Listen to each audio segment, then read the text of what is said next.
Alrighty, so now I am going to review the Western Conference Decision Day game. And by the way, I just took a shower about a couple of minutes ago, and let's just hope maybe that wake me up a little bit because I was definitely feeling a little bit tired right as I was about to finish the review of the Eastern Conference game. And by the way, all these review most likely will be published tomorrow, if not maybe on Tuesday, because the internet at the hotel is not very good, and that I don't think, like, especially with a big review that I did, it's probably going to take a couple of hours to upload it. So yeah, it's probably going to be tomorrow morning that the review is going to be up. But before we get to that point, let us actually look at the remaining games, and really the last 7 games I'm going to talk about in the regular season, because these were the last 7 games to kick off of this regular season. But certainly in terms of the Western Conference, like I said, like the East, there wasn't as much drama as we saw in the Western Conference. In fact, those playing games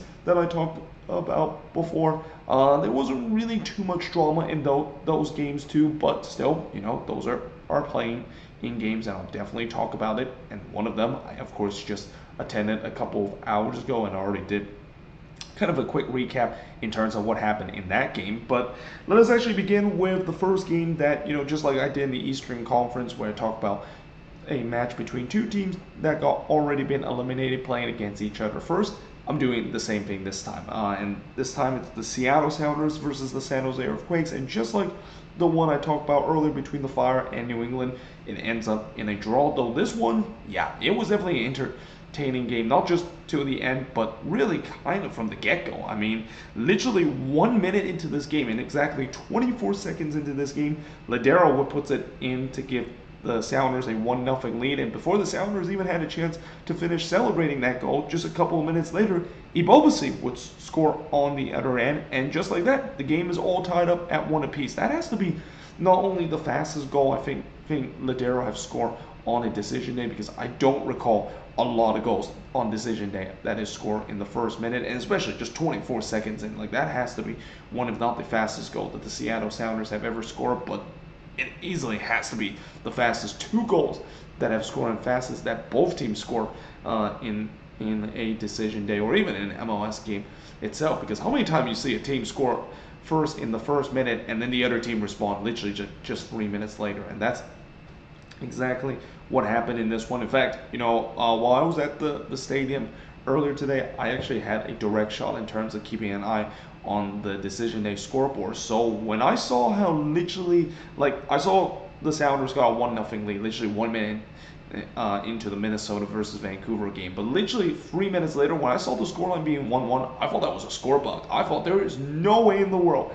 I just saw this one at 1-0, and now it's 1-1 like that. But no, it was true. Like 4 minutes into this game, it was tied up at 1 apiece. See, that's why sometimes you gotta watch these well, not really watch, but at least keep an eye on some of these games that maybe doesn't have any impact in terms of playoffs. Because one thing we know about MLS, there's always going to be crazy game that you don't expect it the most. And again, a lot of people would have thought that this would be a game that there would be crazy things that happen, and especially literally 2 goals scored, one by each team inside just 5 minutes into this one. But anyway, in the 10th minute, Sakaris did put one right to Cleveland before there was mayhem in the Quakes box. That result in Rusnak striking the post. In the 27th minute, Marcinkowski would then deny Montero from point blank. And again, for a game that was kind of meaningless for both of these teams, it was crazy throughout the first 27 minutes. Like, this game could have been easily 2-1,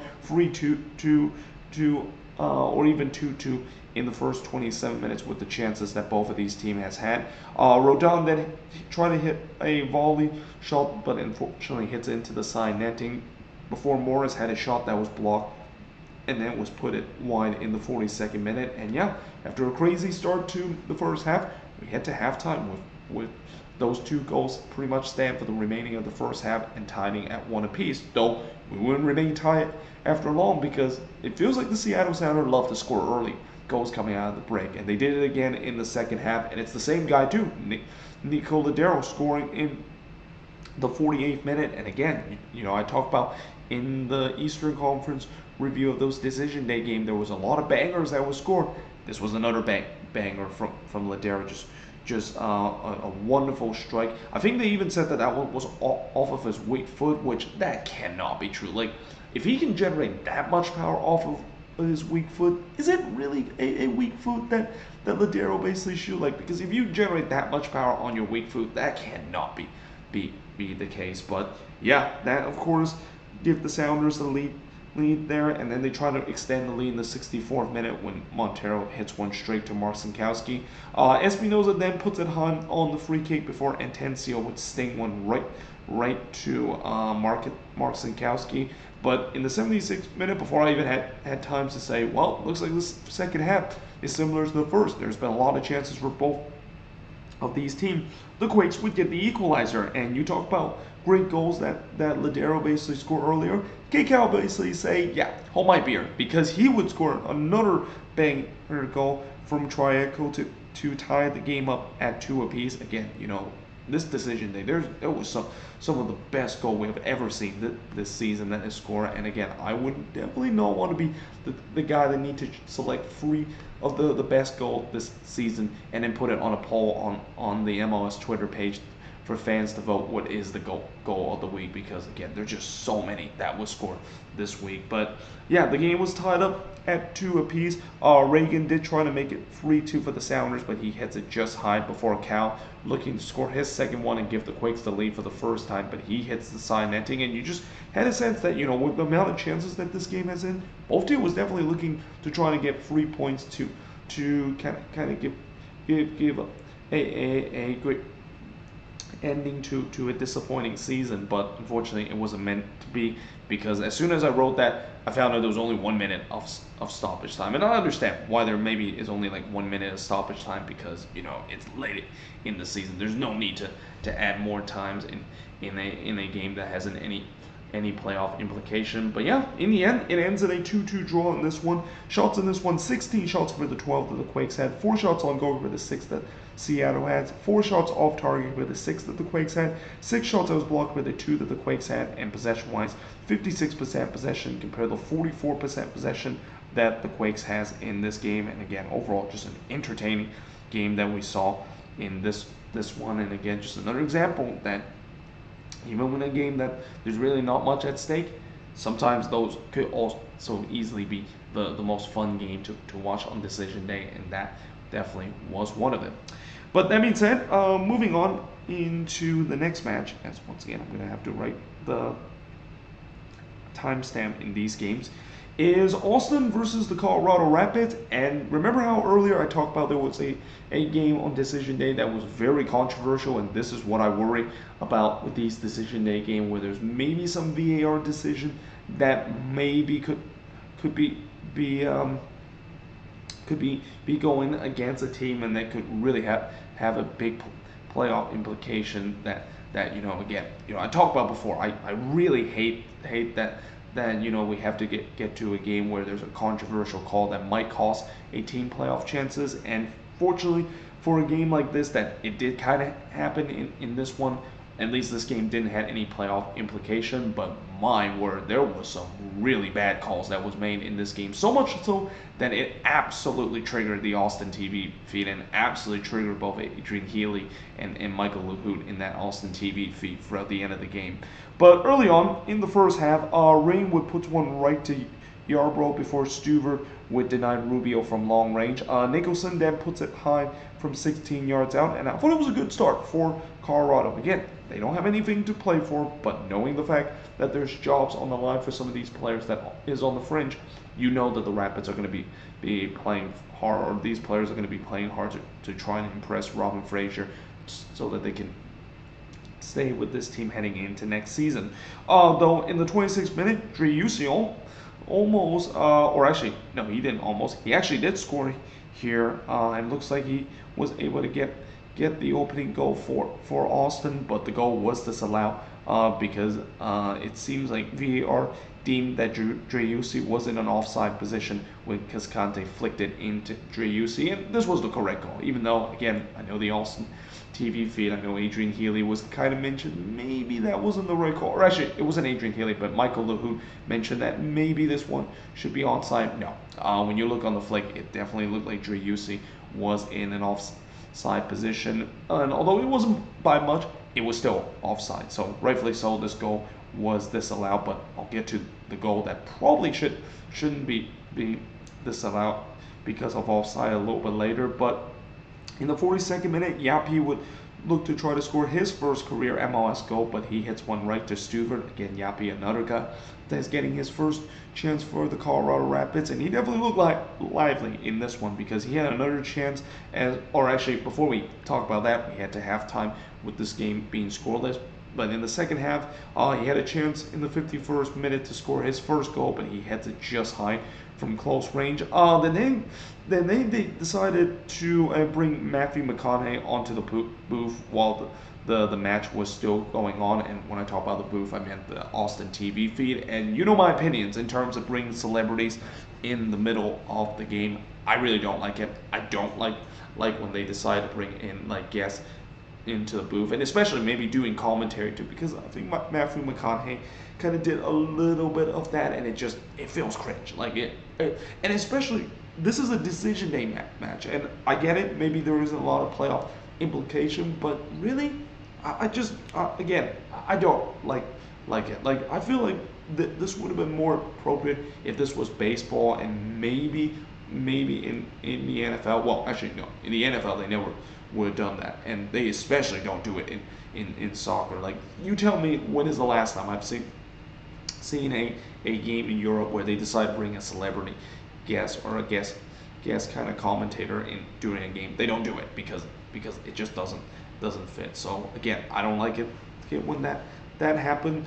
Though in the 71st minute, Felipe would put a weak shot right to Yarbrough before Zardes would put it wide in the near post. And again, despite being a meaningless game, 3 points were up for grabs. Both of these teams were chasing for those 3 points. Yarbrough would then deny Fagundes, but did allow a rebound. But fortunately, Rosenberg with a goal-saving tackle, he actually poked the ball right back to Yarbrough there. Though in the 79th minute, a penalty was given to Austin FC as Brian Acosta would brought down Martins in the box. And in the 81st minute, Driussi, who of course you knew he was going to take that penalty, like knowing the fact that he trailed Mukhtar with 2 goals in the Golden Boot race, he needs to score one, and this was an opportunity to do so, and he does. He buries it in to make it 1-0 in favor of Los Verdes. The Golden Boot race was definitely back on because again, he's now tied with Gastak in terms of just 1 goal behind Mukhtar in terms of getting that 23rd goal and tying the Golden Boot race. But then in this 82nd minute, this is where the controversy began, and this is where this call really kind of trigger the Austin TV feed, where Fagundes basically puts it into the back of net, but the goal was disallowed for offside. And the fact that they didn't go to VAR in this is kind of bit absurd, because when you look on the replay, and I think they only show 1 replay, but I saw that 1 replay, and it definitely looked like Fagundes was in an onside position. And again, I hate when we have these kind of situation where a controversial call could really impact the playoff race, and thank goodness this is not one of those games that has to be the case. But this is just another reason why it's just give a warning that let's just hope that this does not happen in the playoffs, where when you have these kind of calls. And again, I get it, MLS as referees are not always going to get these call right, and VAR is definitely not a perfect system, but this looks pretty obvious that he was in an onside position. And later on, I think there was also a denial of goal score opportunity that wasn't called, and that kind of drive the Austin TV feed livid. And again, one thing I will say about the Austin TV feed, and as much as I know I said that I wasn't happy with the referee decision I also wasn't happy with how the Austin TV feed was, again, just kind of debating about the offside call and spent way too long talking about this. And this is also one of the things I mentioned when I did the recap of all these regional broadcasts, and I talked about how the Austin TV feed is actually one of my least favorite one. And it's kind of shocking to say, because it has one of my favorite commentator, Adrian Healy. And again, I just don't know what happened to Adrian Healy. He used to be one of the best national broadcast kind of commentator and be very professional, but ever since he's been hired with Austin FC, it feels like he just been a completely different commentator with the style. He's become so much more homer than I've ever been seen before, and it gets to a point where at the end of the game, he and Michael Lahoud really had a meltdown in the TV feed. But before that, Max did have a curling half volley that just gone wide of the net before Stuver would deny Estevez from close range, and then in the 3rd minute of stoppage time, the Rapids would equalize, and it's Rubio scoring from Abubakar and Barrios to tie the game up at 1 apiece. And not only the fact that that goal, of course, was scored, like also the TV feed and Adrian Healy and Michael Lahoud, they didn't even acknowledge that it was a good goal. They immediately just went on an epic meltdown rant by just absolutely ripping the ref to shreds. And at the end of the game, there was definitely booze that was raining down Q2 Stadium, obviously for the referee, and a couple of sarcastic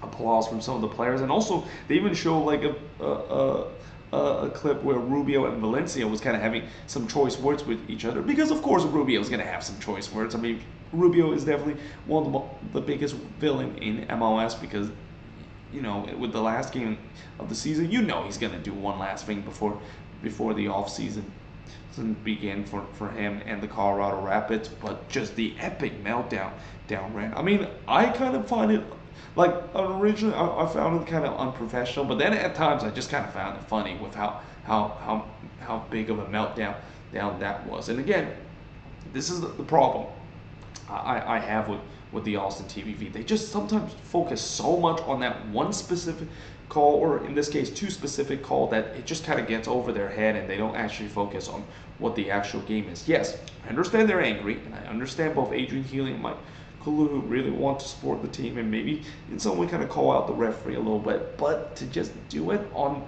TV and stuff like that. I mean, I know players and head coach, of course, get fined if they criticize the referee. I wonder would Adrian Healy and Michael Lahoud get fined for this. I mean, I never heard of if broadcasters get fined if they criticize the referee, but if there is a case that could happen, oh boy, you better believe they're going to get fined, because that was just such an epic meltdown rant, to a point where that was really the talking point of this game. Never mind the controversial call. That was really kind of the big talking point in the headlines of the game. And again, in some way I'm glad that that's the last time I get to hear that TV feed. And on a weekend where there's a lot of these TV feeds that is basically calling it, and usually some of these ones are giving their emotional goodbye. This was definitely one of them that I'm glad that it's not coming back next year, because again, oh my God, it's just again, I understand you're angry, but the lack of professionalism is just appalling there. But anyway, it ends in a 1-1 draw, and the shots in this one, 17 shots compared to 9 that Austin has, 4 shots on goal compared to 5 that Colorado has, 7 shots off target compared to 4 that Austin has, 1 shot that was blocked compared to 5 that Colorado has, and possession-wise, 57% possession compared to 43% possession that the Colorado Rapids has in this game. Anyway, let's move on to the next game, since again, now I know there was a controversial call in this one, and again, referee wasn't doing well. But let's actually now focus on some of the game that maybe still had some things to play for. And one of those games is FC Dallas versus Sporting KC, who they need to get a result to lock up home field advantage. And they did exactly that. Though, as it is the case down the stretch, Sporting KC, they definitely show some fight in this game. It just shows you why they are basically the kings of spoiler in the latter part of this season, and why I mentioned a little bit later on in my moving forward series, this is a team that could be set up to be a playoff team heading into next season. Now, in the 7th minute, it looked like we got an early goal in this one. Again, we have a lot of early goals in this decision day in both of these conferences. This looks like it was one of those ones, as Ariola would look to score the opening goal of this game, but the goal was disallowed for offside, and it was very close, but it looked like Ariola was just a step off. Postcam did tip O'Brien a header over the bar from the corner in the 10th minute before he would heads it again from the corner, but this time, or actually, I'm sorry, it's not Postcam. McIntosh tip O'Brien a header over the bar there. Post game actually did not start this game. It was actually the backup Kendall McIntosh that got the start. And again, I've been very impressed with Kendall McIntosh. I mean, I know this is on a losing effort, but I thought he played well in this game, just like when he made his first start a couple of games ago. But here he made a good save to tip O'Brien header over, and he also made a save here. This time it was O'Brien heads it again from the corner, but this time right to Kendall McIntosh. And again, it was a good start for Dallas, who was trying to get the opening goal, though Tommy did have the first opportunity for Sporting KC, but he hits a one-hopper right to pause. And then in the 33rd minute, Dallas would get the opening goal. And it's Sebastian Lletget scoring from Ferreira and Arriola to make it 1-0 in favor of FC Dallas. I think the Dallas TV feed mentioned that Lletget scored his first goal for FC Dallas. I thought that he scored another one for FC Dallas earlier in his time. I might be mistaken early, but I'm kind of surprised that that's actually his first goal. But nevertheless, congratulations to Sebastian Lletget scoring his first goal for FC Dallas. Though again, I'm kind of surprised it took this long to do so. And again, I thought he must have scored one earlier. There's no way taking to decision day for him to finally score his first goal for FC Dallas all this time. But we do have to have time with Dallas leading 1-0, and in the second half, Paz would deny Espinoza, who fired a one-hopper from long range. And this is when Sporting KC really started to kind of get back into this game, and that it was a promising start from them, who was looking for the equalizer, and in fact they would get the equalizer. Let me drink some water to try and keep myself awake.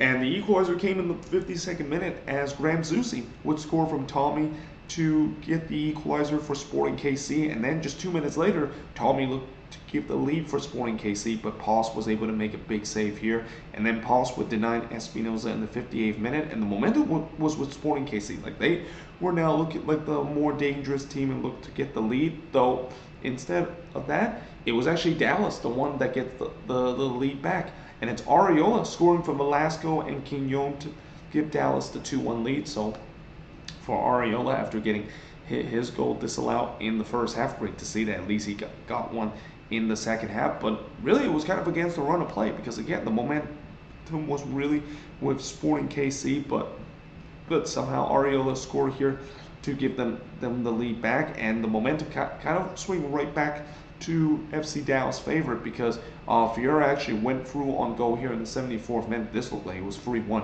in favor of Dallas, knowing the fact that Jesus Ferreira has been a lethal goal scorer for Dallas this season, but he is denied by McIntosh. Paz would then deny Showery on a curling shot before Velasco actually struck the post on a long-range shot from a tight angle, and if he scored that one, again, that's another banger that we saw in decision day, and a very, very, very impressive one too, because from a tight angle like that, you wouldn't think that Velasco would have came anywhere close to getting that one on target, but that actually not only well, it didn't end up to be on target because it struck the post, but the fact that it struck the post like that was kind of unexpected. But again, the chances were lighting up for both teams, and it seems like the next goal could be imminent because of how many chances both team was going to get. Hernandez looked to try to score that next goal and trying to get the equalizer again for Sporting KC, but he hits a one-hopper right to Paz. Ferreira then looked to try to seal it again, but he once again was denied by McIntosh before Hara would hit one right to McIntosh in the second minute of stoppage time. And despite Dallas didn't really find that killer goal to kill this game off, what they did do is to get an impressive 2-1 win to secure third position in the Western Conference. And the shots in this one, 16 shots compared to 19 that Sporting KC had, 8 shots on goal compared to 7 that Sporting KC had, 2 shots that was off target compared to 6 that Sporting KC had. Both teams had 6 shots that was blocked, and possession-wise, 58% possession compared to 42% possession that FC Dallas has in this game. And again, for Dallas, very impressive wins, and that they continue to be proving to a team that is not only flying under the radar heading into the playoffs, but again, I think a lot of people need to focus on FC Dallas and how I won't be surprised they could make a deep playoff run, especially as I'll talk about a little bit later in this video. Something historic also happened in the Western Conference today, and that for the very first time we could actually see a new Western Conference champion in this season. Well, actually, it's not if we're gonna see it, we will see it, and that's actually kind of just gave it away of what I'll talk about, what historic event happened in today's decision day game. But that being said, moving on into the next match. Now we're going to talk about the LA teams, and we start off with the LA Galaxy versus the Houston Dynamo. And I'm not going to lie, this game, it looked like early on it was going according to script. I mean, I talked about how the Galaxy have really struggled against the Houston Dynamo, both home and away on decision day. And early on, it looked like that script was going to continue, because 8 minutes in, Fiera would score from Bear and Dorsey, and I immediately wrote, here we go again for the Galaxy. It looked like they just cannot overcome the bogey team known as the Houston Dynamo on the final day of the season. And this is also why I said before, they are so glad that they locked up their playoff position before this game. Because imagine they didn't lock up their playoff position heading into this one. Oh boy, this would have been a very nervy moment if you're an LA Galaxy fan facing a team that you just do not have a good history facing against on decision day. But to give the Galaxy credit, they actually were the better team for the majority of this one. And this is why I said, it's only early on it looked like the script kind of gone according to plan, because besides that early hiccup, the Galaxy really dominated the rest of the game. And it started in the 22nd minute when Chicharito just struck the post in the near post before Clark would deny Grandsir, but also got it back somehow on the rebound, and he pulls it just wide as he was trying to tap it into the empty net. And again, the Galaxy, they were playing well. They were starting to dominate the game, and were looking to try to get the opener, or actually not the opener, I'm sorry, but the equalizer. And they do. In the 31st minute, Ricky Puig would score from Grandsir and Costa to tie the game up at 1 apiece. And then just 1 minute later, the Galaxy would turn this game on its head, because Chicharito would score for Bergman to make it 2-1 in favor of the Galaxy. And by the way, Chicharito, he definitely took a brave move, decided to celebrate in front of the Houston faithful, or actually in front of the supporter group. And when you decide to do that, yeah, especially with the Houston supporter group, that's not going to end up well. And there was definitely some garbage that is chucked down on the field. And you know my opinions in terms of trash being chucked down the field. I do not like that whatsoever, and this definitely was not a great look for Houston fans to decide to do that. But at the same time, you kind of feel like that could happen, especially with the way you try to showcase in front of the home fans. I mean, if he actually maybe celebrate in front of a predominant Mexican kind of fans, because there was a lot of Mexican in Jersey I saw in the Houston crowd, knowing the fact that Chicharito was playing in this one. But to celebrate in front of the Houston supporter, when most of them probably like Chicharito because they also support Mexico, but in this case that probably is not gonna go well. So yeah, again, it's a bold decision that Chicharito decided to do, but it's understandable. Maybe the fact that he knows that he has really turned this game on its head. And in fact, they also almost made it 3-1 if Bergman didn't struck the post, and that the Galaxy struck the post for the second time today from long range. And it's just a furious of attack. Like, the Galaxy could have easily turned from a 1-0 deficit to leading 3-1 in this one, though. In the 41st minute, they almost gave away the equalizer when Bond made an incredible double save, robbing both Fiera and Dorsey on the second attempt. Then Puig puts it just high from long range in the 43rd minute, and again, the chances was flying left and right. And you started once again get that sense that, is this kind of maybe like an MLS After Dark kind of energy in this game, with the way that both teams was going for the second goal in this one. Well, actually, one team was going for the third goal, and the other was trying to go for the equalizer. But we do head to halftime with this one being a 2-1 lead in favor of the Galaxy. But in the second half, in the 54th minute, Clark did deny Acosta in the near post before Chicharito just pulls it wide from close range. Clark then denied Bergman from long range, and again, it was all Galaxy in the second half. They were definitely looking to finally put the dagger in Houston heart and trying to get that third goal, and they do.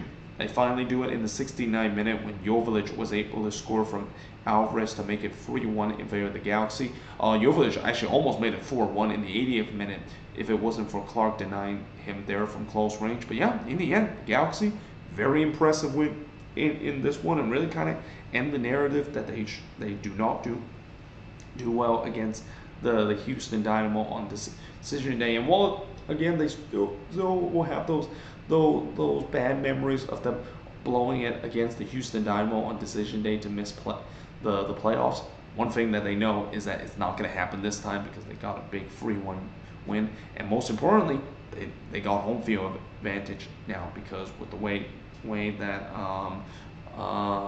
with the way that they of course won this game, and knowing the fact that if they win this game, they of course would lock up home field advantage no matter what. That is exactly what happened in this game. And yeah, now that they of course get home field advantage, though the bad news about the home field advantage that they're having is that they're going to be playing against a team that does very well on the road, which is a perfect point to move on into the next game that I'm going to be talking about. And again, just like the 4v5 matchup in the Eastern Conference, the 4v5 matchup in the Western Conference could actually be in favor of the team that is in the 5th seed and are going to be on the road, because Nashville this season, we know that they've been very good on the road, and they did it again by able to go to Bank of California Stadium and only become the second team to walk away with all 3 points. Though I will say that this was more of LAFC versus Joe Willis rather than LAFC versus Nashville SC. In fact, I probably should have wrote LAFC 0, Joe Willis and Nashville SC 1, because my oh my, Joe Willis, he probably had not only a career game in this one, well actually probably is not the right word, he had a career game in this one, and probably one of the best, if not the best, goalkeeping performance we have ever seen in MLS history. Because early on in the first half, Chicho Arango would blast it high from close range before Acosta would hit one right to Willis in the 26th minute. And again, it was all LAFC early in this game, and it would kind of be the case for majority of this game. And they were looking to try to get the opener to kickstart the Supporters Shield celebration party. Again, just like last year, with them winning the Supporters Shield on the road, they decided that, what, we're going to celebrate at home instead of being on the road. So a great way to do that is to get a win. Though, as I mentioned, that Nashville goalkeeper called Joe Willis, he had other ideas, because he would rob Bowenga in the 27th minute, one of his many saves that he would make from after Bowenga actually went through on goal there. Then Blessing tried to toe poke it in and score his first goal of the season, but he missed that one wide. I mean, that's not a big surprise because Latif Blessing has had a really tough season for LAFC, and it's just getting to a point where he also has been struggling to find minutes because of the rough season that he's been in. But in the 45th minute, a penalty was given to LAFC after Lovitz brought down Arango from close range. So here we go. This is a big opportunity for LAFC to finally break the ice, despite the fact that Willis basically frustrated them. But little did we know that not only the fact that Willis was undetermined to give up a goal on open play, he was also so unwilling to give up a goal from the penalty spot too, because he would deny Arango here from the spot. And yeah, this game somehow, despite the fact that LAFC was over Nashville, it stays scoreless heading into the second half. And in the second half, Willis would deny Bowenga, but he did kind of get up a rebound there, which Chicho had a chance to bury it, but he blasted over the bar. And again, this just feels like one of those games for LAFC where, despite they dominate the possession, the inability to finish, and their goalkeeper decided to go Manuel Neuer on them, it feels like maybe they're on point of not getting the result that they need. But in the 50th minute, the first chance did finally came for Nashville as Bunbury missed wide on the doorstep of goal, and then Crepeau actually had to make a save there to deny Mukhtar in the 52nd minute. And judging by the fact that Mukhtar has been red hot, I thought he should have done better in that, and he had a big opportunity to extend the golden boot race. But in the 53rd minute, Nashville would take the lead, and it's Theo Bunbury, the one that takes the lead to give Nashville a 1-0 lead to the horrors of every LAFC fans. I mean, you just kind of had the sense with how good Joe Willis is playing in this game that maybe something crazy or kind of very FIFA like Ultimate Team kind of thing would happen where the opposition would score despite only having like their third chance of the game, and that's exactly what happened with Nashville getting the opener. Though in the 63rd minute, Bawanga which struck the post as he went through on goal, and again it feels like now the post refused to let LAFC score a goal in this. Like it has to suck if you're LAFC knowing the fact that you already have Willis going mano nowhere on you and just making every save as possible, but now the post gets in the way. Oh man, we just cannot buy a goal in this one, and certainly Willis was not letting them to do so, because he would then deny Opoku from close range in the 66th minute before denying Tello twice, once in the 67 minutes from close range, and then the other in the 76th in the front post, and it's just getting to the point where Willis just cannot be stopped. And he's also at a point where he is actually upsetting the LAFC TV feed, because Max Berto, he was even saying, "Get out of here, Willis." And again, I go back to the video that I made in terms of talk about all these regional broadcasts, and some of the ones I like, some of the ones I don't like. Max Berto is definitely not one of my favorite one, because you don't say that when you want to that feels like a very silly kind of fan kind of way that, or trying to be a fan kind of way to say it. I mean, instead of saying just get at it here and that, I feel like you should at least acknowledge that Willis is having an amazing game, and he definitely was. But in the first minute of stoppage time, Ilie did drive one right to Willis, which at that point I think that was his 14th save of this game. 14 save in this one. That, I don't know, did that actually tie or maybe broken the record for the most save in an MLS game? Because I know a couple of years ago, Crepeau actually had like a lot, like 14 save in a game when he was playing against the Quakes, and that was a game where I think the Quakes put 43 shots on Vancouver, and they were putting a shooting gallery in front of Crepeau. Well, Crepeau basically now get to see how that feels, because he was kind of on the opposite end in this one, but unfortunately on the losing end once again, because Nashville somehow in some way pulled off of a very FIFA Ultimate Team 1-0 victory, and the stats basically kind of shows that, because the shots in this one, 30 shots compared to 12 that Nashville has in this game. 14 shots on goal compared to 2 that Nashville has. 11 shots off target compared to 5 that Nashville has. Both teams have 5 shots out of the block, and possession-wise, 66% possession compared to 34% possession that Nashville has in this game. And although, like I said before, this season, Joe Willis definitely had a down year compared to previous season.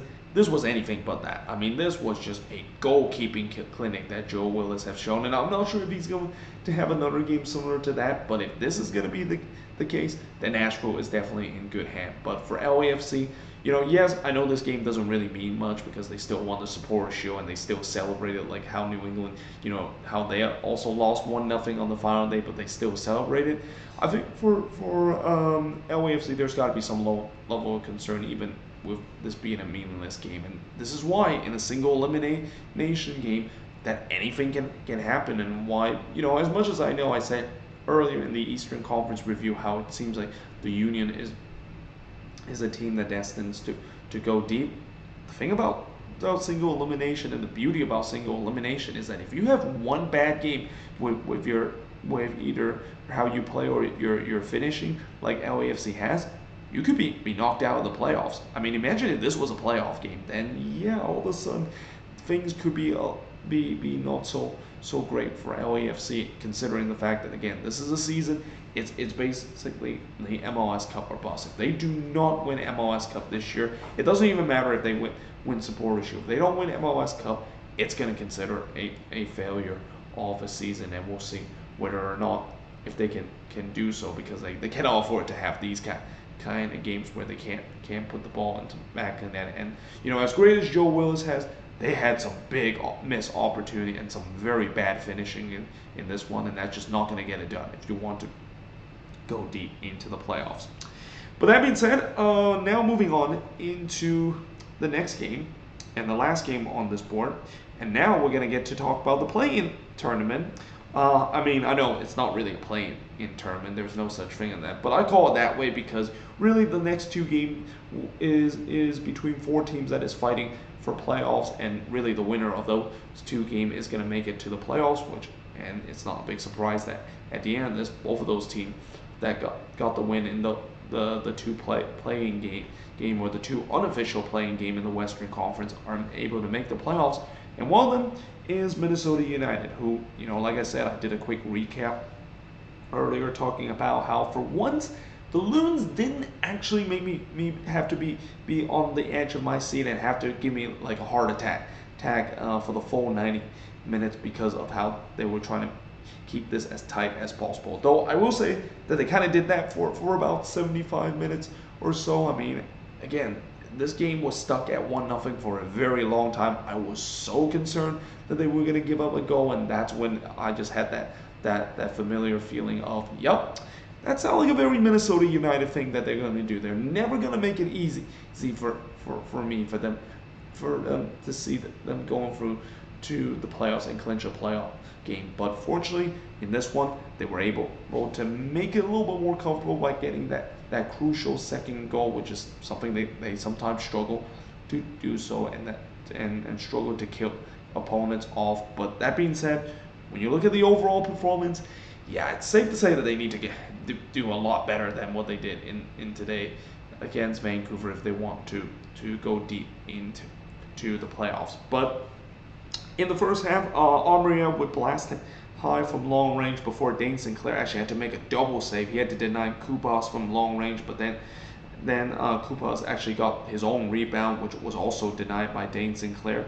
Fragapani then puts it high in the near post. As I thought it was a lively start to this game. Like this, unlike the one between Orlando versus Columbus, where both of the team in that game was kind of afraid to commit man forward because they don't want to give up the opening goal. This was not the case. Both of these teams want to get that opening goal to get an advantage, and Lud had a chance to do so in the 10th minute, but he put one just wide in the volley. But in the 17th minute, the opening goal did came, and it came from Minnesota United as Fragapani would score from Reynoso to give the Loons a 1-0 lead. Though they can definitely thank Vancouver for this goal because this just came off of a bad turnover.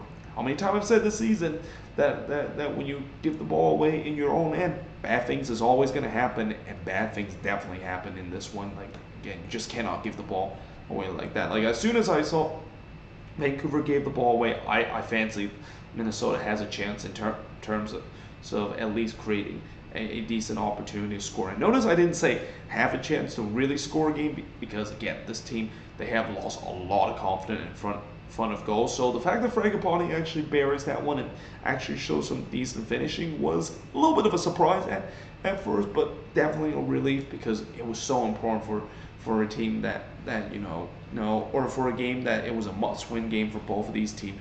You want to get that opening goal to get some relief. Though, if you ask Columbus, maybe that might not be a good thing, but at least, unlike Columbus, at least this season, the Loons haven't really quite done what a typical Minnesota team always do, which is keep blowing leads and have a tough time in terms of closing out games. But I also thought that wrote the Loons, they need to keep the throttle on because, again, this is a team that is known for if they get the opening goal, they may be kind of relaxing a little bit and trying to drop off that intensity. And it kind of didn't look like it was the case because in the 22nd minute, Taylor would blast it high from long range before he also put one wide from long range in the 27th minute. And I also wrote, besides some nervy moment early, the defense was kind of pretty decent and hadn't really allowed too much to the Whitecaps to really create any chances. And I thought for the most part the defense was pretty good in this one, and that this was probably the best that I think both Michael Boxhall and Brent Coleman play in this one. Though in the 41st minute, Gold did blast it wide from close in the 41st minute before Lud would blast it high from long range, and we do head to halftime with the Loons holding on to a 1-0 lead. Now in the second half, I thought Vancouver started the better side, and I wrote, well, here we go again. It looks like it's row heave mode again. It looks like we're once again in that situation where this team struggled to get possession and just letting the other team play their game and hopefully get the equalizer and make this unnecessarily interesting. Dane Sinclair then denied Vite as he was clean on goal there, and then Cavallini actually struck the post around the 57th minute. Now that goal wouldn't have counted because the flag of course came up, but like I said in the quick recap, my heart stopped for a second because I thought that was 1-1. I mean, Cavallini, you gotta say he has to put that one in. Like from that close of a range, it's actually harder to miss than actually score there. And the fact that he didn't score that was kind of a little bit of a surprise. But like I said, it wouldn't have counted because the flag, of course, went up there. But yeah, imagine if the flag didn't went up. That would definitely be a heart-stopping moment. And it kind of maybe was a wake-up call too, because the Loons did start to maybe attack a little bit with purpose. Le did put it wide on the header in the 60th minute before Reynoso put a one-hopper to Hassel. Then I also wrote that this might be the longest 25 minutes for the Loons, because again, you know, these last bit with them holding on to a 1-0 lead, I was just so nervous that they were going to give up the equalizer and make this game unnecessarily stressful. Lud would then puts it wide despite being wide open for 14 yards out. So there's the Robin Lud that I know of. I mean, you know, as much as he has scored some big goals for this team, there's also time he does that where he's wide open from 14 yards out, and when you expect him to bury it, he doesn't. And again, well, actually, after I wrote Hassel denied Fragapane in the 73rd minute, I thought the Loons absolutely need to kill this one off, because it's getting to a point where you know, yes, we do have 2 goals to play for, but I was just getting to a point where I'm getting really nervous, and you can even feel it too inside the stadium. Well, you probably wouldn't feel it because I was of course at the game and I can feel the energy. But even when you watch on TV, you can feel that there was really a lot of tension, because as soon as this is a 1-1 game, oh boy, it's going to set up a very, very painful last 20 minutes. But thankfully, it didn't come to that way, because in the 78th minute, Jonathan Gonzalez scored.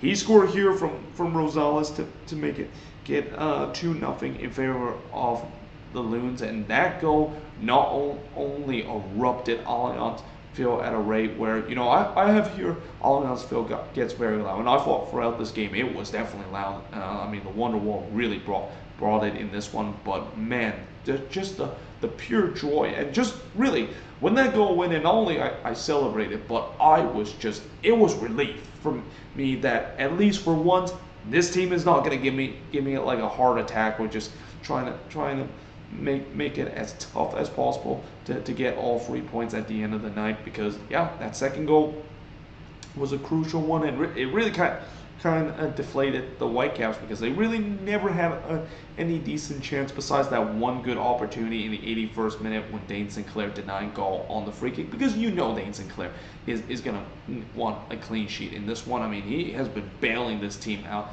game in and game out, and you knew he wants to have a clean sheet, and he did exactly that in this game, as in the end, Minnesota is moving on into the playoffs. And again, like I said, for once, they didn't make me put me on the edge of my seat, and didn't give me trying to make it as hard as possible to do so, as they walk away to 2-0 result. And the shots in this one, 16 shots for the 12 that Vancouver has, 5 shots on goal for the 7 that the Whitecaps had, 8 shots off target for the 3 that the Whitecaps had, 3 shots that was blocked for the 2 that the Whitecaps had, and possession-wise, 51% possession compared to 49% possession that Minnesota has in this game. But, you know, despite the fact that I did say that even though at the end of the day they did not make it as stressful as possible, again, it was not the best performance by the Loons. But it's getting to a point where, you know, it really kind of doesn't matter, because at the end of the day, like I said with this play-in round, you know, as long as you win, no matter if it's ugly or if it's pretty,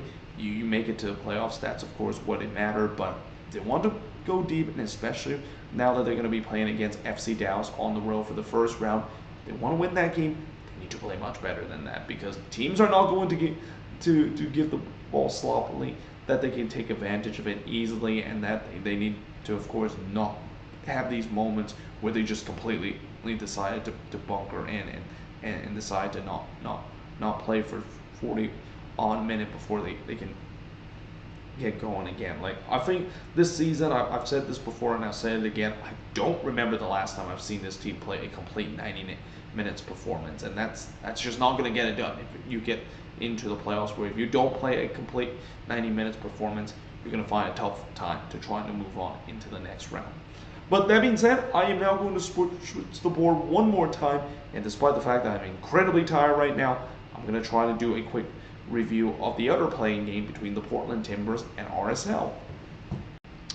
So for this last game I'm going to talk about, I'm actually not going to write it on the board, but instead kind of just do this right now because, again, I'm getting a little bit tired. It's actually like 12:16 in the morning right now. Still got an early flight to catch tomorrow morning, so I might as well just get this done right away. And also, this is going to be a relatively short one, and I'm not going to give too much detail in terms of talk about what happened in this game between RSL versus the Portland Timbers, because I thought the league website was going to release the highlights, or at least the condensed highlights of this match. Apparently they haven't. They only released the bare bone 4-minute highlights for me to work at, and like I said, I haven't been able to get a chance to watch this game because this game was taking place at the same time as my game is taking place, and there was just no time for me to kind of watch the replay of this game while basically still doing in terms of watching the other games that was going on in terms of the condensed highlights. So again, this is going to be a relatively short one, and I'm not going to give too much detail in terms of what happened in this game, but from what I heard, it feels like this was a game that RSL wants it more, and that, you know, RSL, we've seen this before, where last year they had their backs against the wall, and that this is a team that looked like they were on verge of potentially getting eliminated because they've been on a very bad run, but then somehow in some way they of course were able to get something on the very last day of the season. And while this time it wasn't as dramatic as Damir Kralik scoring in stoppage time to send them into the playoffs, it was still in a way where, are we maybe going to see a similar tale where RSL could be on another Cinderella run in the playoffs? But in the first half, Ivasic would rob Cordova, and Brody actually had tapped it into the back of net on a second attempt, but unfortunately he was in an offside position there, so that goal wouldn't count. But the goal that did count came in the 19th minute as Savarino would score from Oviedo to give RSL a 1-0 lead. Again, this was another game where neither of these teams were not like the one in the Columbus versus Orlando game, where they just kind of sit back and they don't want to take too much risk. It was pretty clear that RSL from the get-go, they desperately need the win, and they definitely showed that desperation early and were paid off of that opening goal there to give themselves a 1-0 lead. And it could have been 2-0 if Silver didn't just hit that one wide from close range, and he probably should have scored there, because we know that Silver is a guy that can score on the header, and that's one that he definitely wants to have back with how close he came from heading this one to make it 2-0. But we do head to halftime with RSL leading 1-0, but then in the 49th minute they would score that second goal, and how good this has to feel for this goal scored. But Rubio Rubin scoring from Oviedo and Savarino to make it 2-0 in favor of RSL. And you know, the reason why I say how much this mean to Rubio Rubin is that it's been a really difficult season. I talk about how Rubio Rubin being probably one of the most snake-bitten number 9 in the league, joining all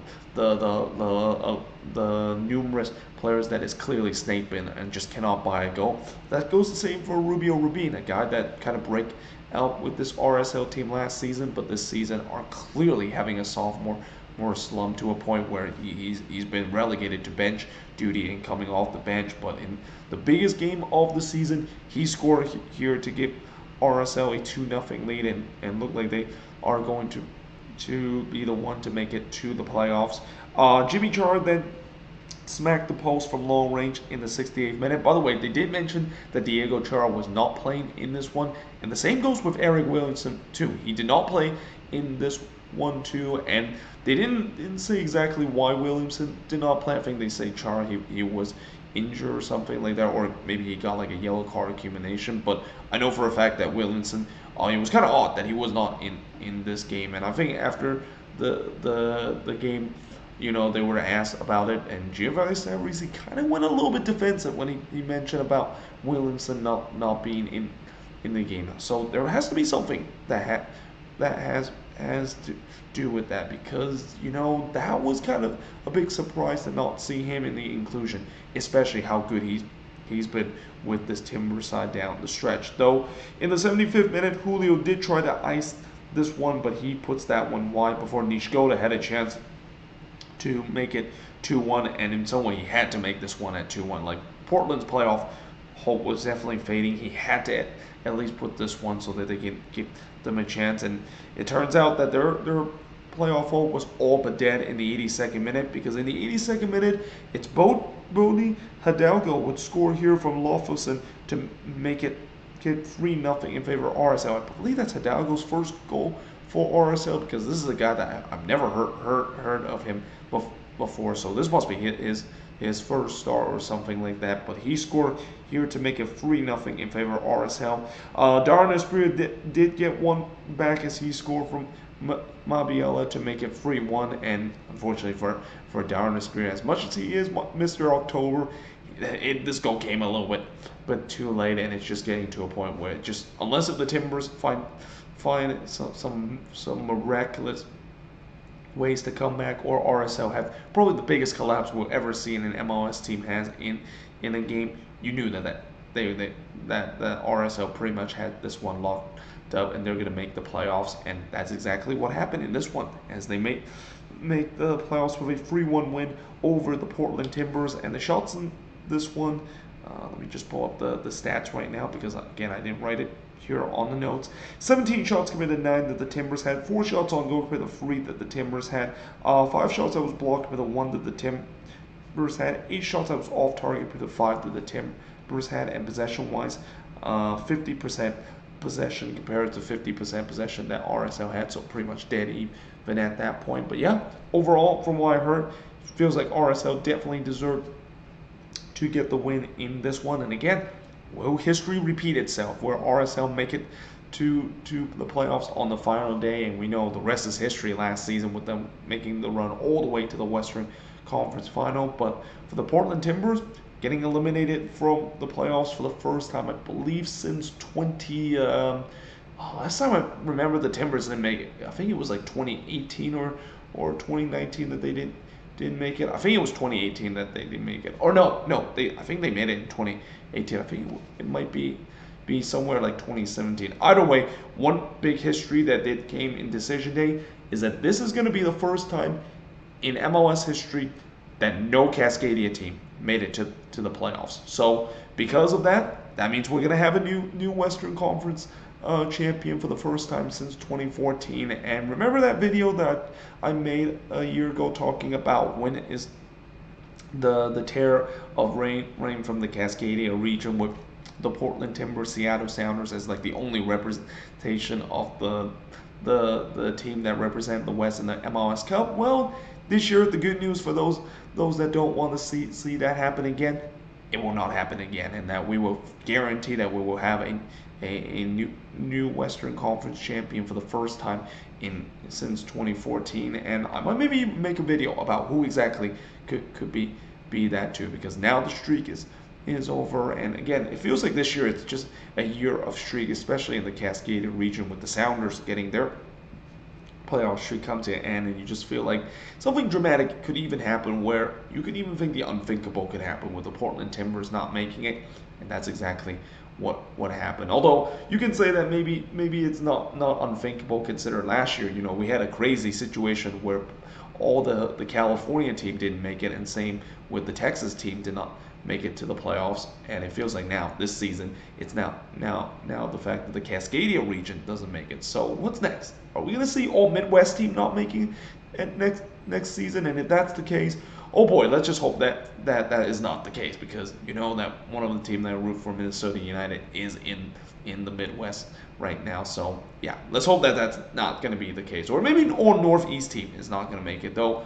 If that's the case, that would be that. I mean, I don't know if that's going to be possible, because depending on how you look at Northeast, you can't just simply have like DC, Philly, NYCFC, the Red Bulls, and New England eliminate it. Well, it could, but it just feels like very unlikely in terms of the regional sense. But either way, that is pretty much it in terms of the review of all of these games. And like I said, that's pretty much it. Also, in terms of reviewing all the regular season game as the 2022 regular season cup comes to a close. And since I'm going to be on vacation for these next couple of days, I won't be able to make a lot of videos, but I promise you that once I get back, I'll try to make as much as possible, even during playoff time, because there's a lot to discuss, especially when we have to look at the standings that I made in terms of the prediction at the beginning of the season. I have to do a video looking at in terms of how right or how wrong I made in terms of the prediction,